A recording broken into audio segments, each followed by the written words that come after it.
रूस का tactical nuclear युद्धाभ्यास सर्दर्न मिलिट्री डिस्ट्रिक्ट में हो रहा है। सर्दर्न मिलिट्री डिस्ट्रिक्ट में 13 क्षेत्र आते हैं। ये हैं अदीग्या, आस्त्रखन, चेचन्या, दागिस्तान, इगुशितिना, कबार्दिनो, बल्कारिया, कलमिकिया, कराचे, चिरकासिया, क्रास्नोदर, क्रायनाट, ओसेतिया, अलानिया, रोस्तोव, स्वात्रोपोल, क्राय और वोल्गोरोद। ये इलाके जॉर्जिया से लेकर यूक्रेन, लिथुआनिया, लातविया और एस्टोनिया की सीमा तक फैले हुए हैं। इन 13 क्षेत्रों में 25,000 से ज्यादा सैनिक युद्धाभ्यास में जुटे हुए हैं। रूस की न्यूक्लियर केपेबल मिसाइलों से परमाणु युद्धाभ्यास किया जा रहा है। हालांकि मिसाइलें बिना वॉरहेड के फायर की जा रही हैं।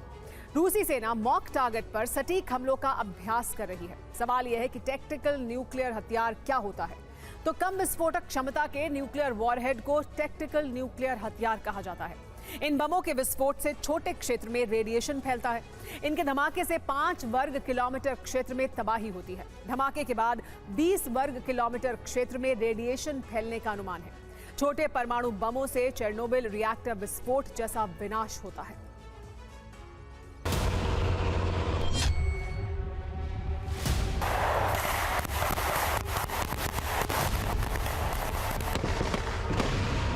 शपथ ग्रहण के साथ ही परमाणु युद्धाभ्यास को तीसरे विश्व युद्ध की शुरुआत माना जा रहा है।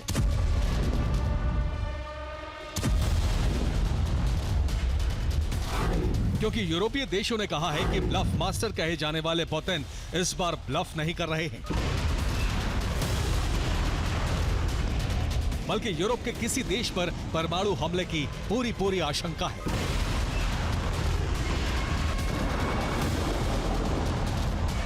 एक पूर्व अमेरिकी सैन्य अधिकारी और रक्षा विशेषज्ञ अर्ल रॉसमुसन ने कहा है कि नेटो को अपना गर्म दिमाग ठंडा करना चाहिए। रूसी परमाणु अभ्यास से नेटो को समझना चाहिए कि वो यूक्रेन को मदद देकर महाविनाश को बढ़ावा दे रहे हैं। पुतिन की शपथ के साथ ही कई बड़े घटनाक्रम हुए हैं। मॉस्को से ब्रिटेन को सीधी धमकी जारी हो चुकी है।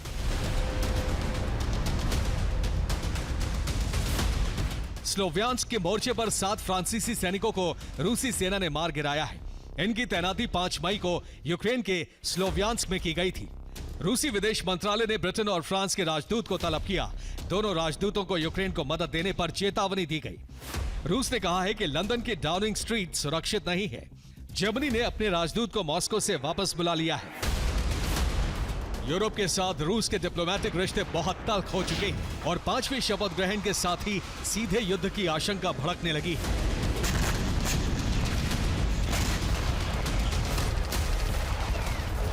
फ्रांस ने यूक्रेन में सैनिक भेजकर गलती की है।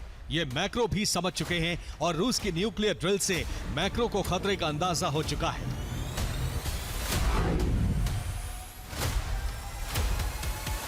फ्रांस के राष्ट्रपति इमैनुअल मैक्रों ने कहा है कि हम रूस के साथ युद्ध नहीं चाहते।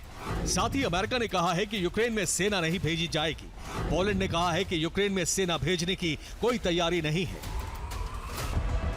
रूस की परमाणु तैयारी देखकर नेटो ने आत्मरक्षा में कदम पीछे खींचे हैं और यही पुतिन चाहते हैं कि नेटो यूक्रेन युद्ध से दूर रहे।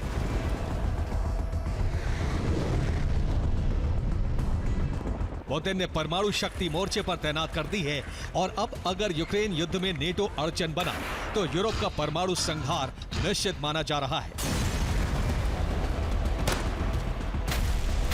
Bureau report, TV9 Bharatvarsh.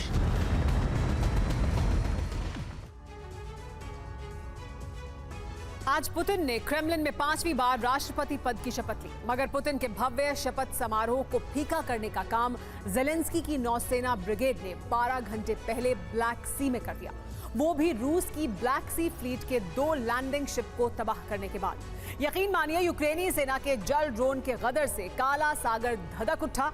हैरान करने वाली बात यह थी कि यूक्रेन ने बाकायदा रूसी युद्धपोत पर हमले का वीडियो फुटेज भी जारी किया। अब सवाल यह है कि बार बार जेलेंस्की की सेना कैसे पुतिन के गर्व को चोट पहुंचा रही है, कैसे ब्लैक सी में रूसी नौसेना के युद्धपोतों की बलि ले रही है।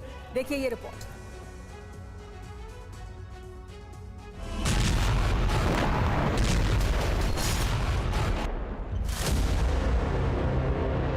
जैसे ही मॉस्को के रेड स्क्वायर में मौजूद क्लॉक टावर पर दोपहर के 12 बजे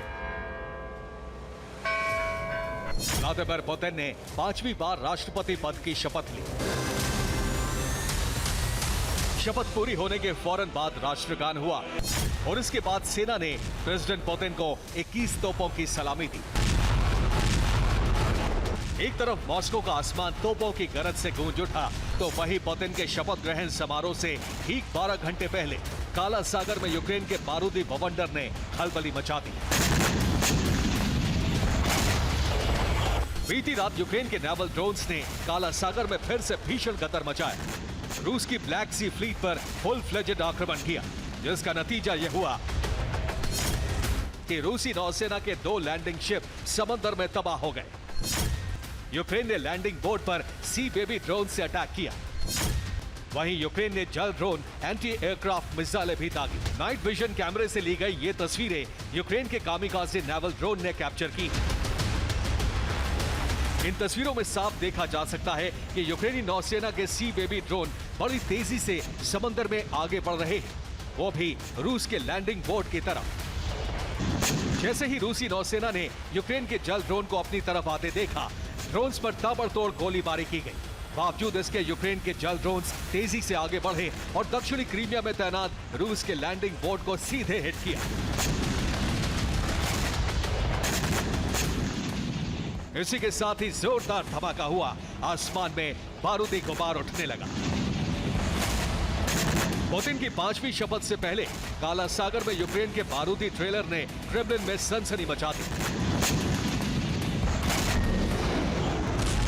मगर हैरान करने वाली बात यह है, 6 मई की रात भी क्रीमिया में यूक्रेनी नौसेना ने रूस के 22वें युद्धपोत को जलमग्न किया और उसके 24 घंटे बाद क्रीमिया में ही रूसी ब्लैक सी फ्लीट के 2 लैंडिंग शिप तबाह किए।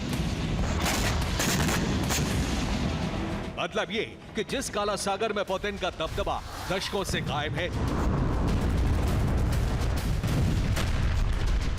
जिस काला सागर में रूसी नौसेना के जंगबाजों की धाक से दुश्मन थर्रा जाता है,